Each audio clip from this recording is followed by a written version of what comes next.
5 seconds.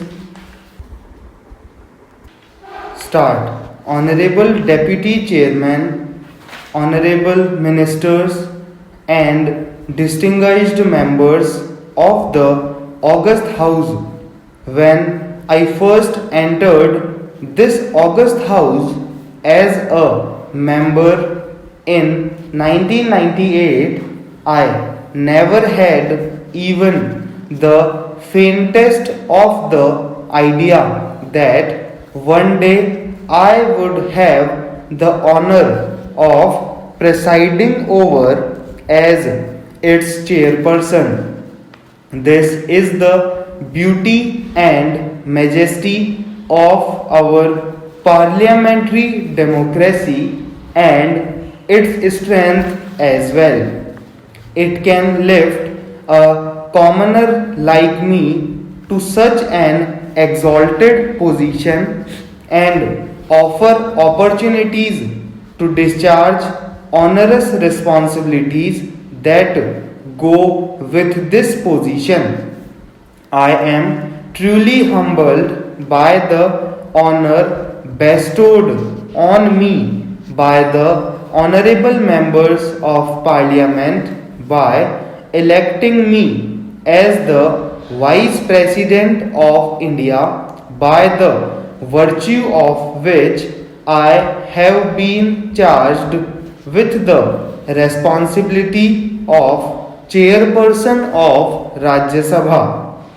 I am grateful to all the concerned for reposing faith and confidence in me and entrusting such responsibility to me. At the outset, I would like to assure all of you that it shall be my endeavor to live up to your expectations.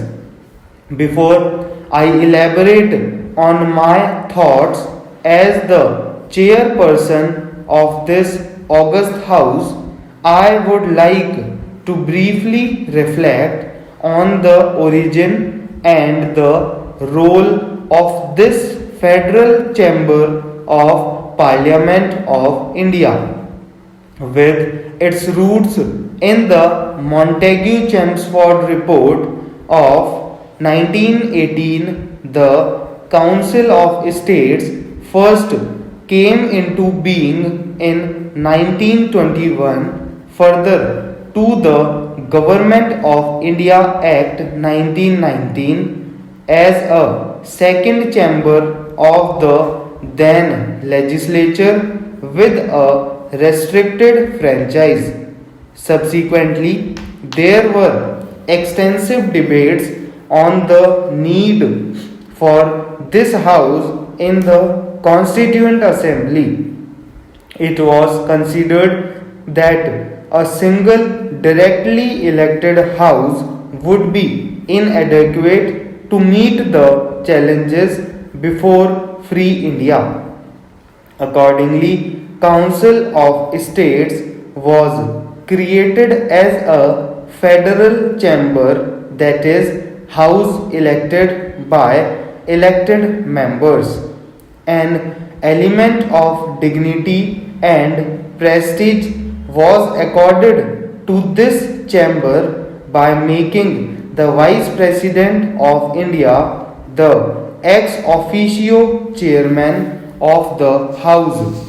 The learned members of the Constituent Assembly envisaged this chamber as a house of reflective and evaluative reasoning. Late Sri Iyengar termed it as a house which can rein in passions of the moment.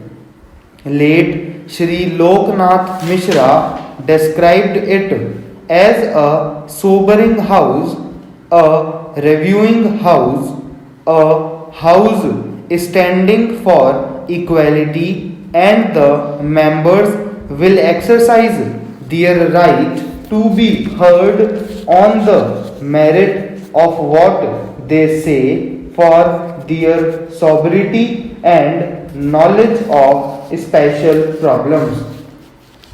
Every election gives the winner a mandate and the opposition the responsibility of ensuring accountability of the executive. Parliamentary democracy is all about numbers. It does not necessarily mean that we reduce the functioning of our legislatures to a mere numbers game. The play of numbers should stop with the formation of governments, and thereafter it should be resorted to only in the rarest of the rare cases. An emerging economy like ours should be guided more by a shared destiny in the functioning of our legislatures. Honorable members, all that the people of our country desire is that the Parliament should be the voice of sanity, echoing their concerns and finding solutions to their problems as the best way forward. Over the years, the Houses of Parliament have done a reasonably good job, but somehow there is a growing concern and resentment among the people over our functioning. We need to seriously introspect over this palpable discontent with the people saying we are not doing enough still. We need to set an example for state legislatures by making suitable amendments to the way we speak and act here. Effective functioning of the House is all about time and space management.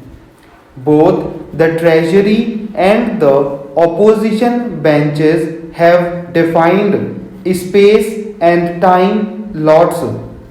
We need to adjust ourselves within these set limits of time and space in the interest of better results.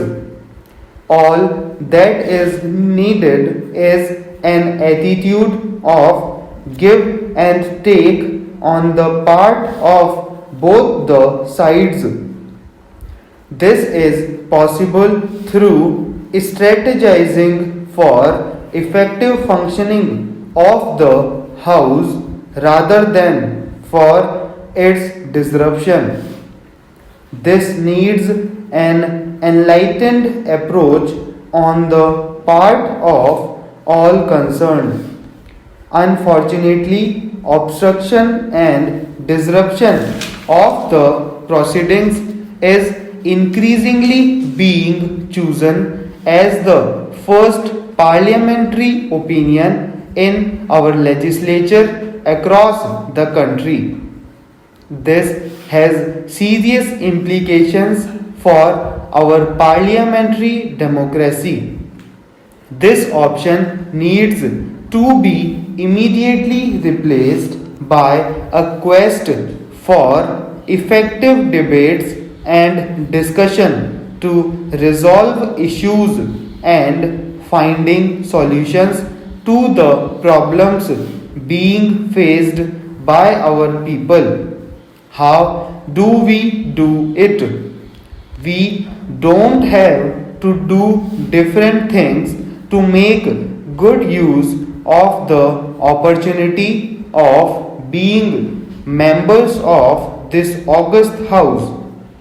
All that we need to do is to do things differently, and that is by intensely and passionately debating and discussing the issue rather than resorting to obstruction and disruption. Full stop.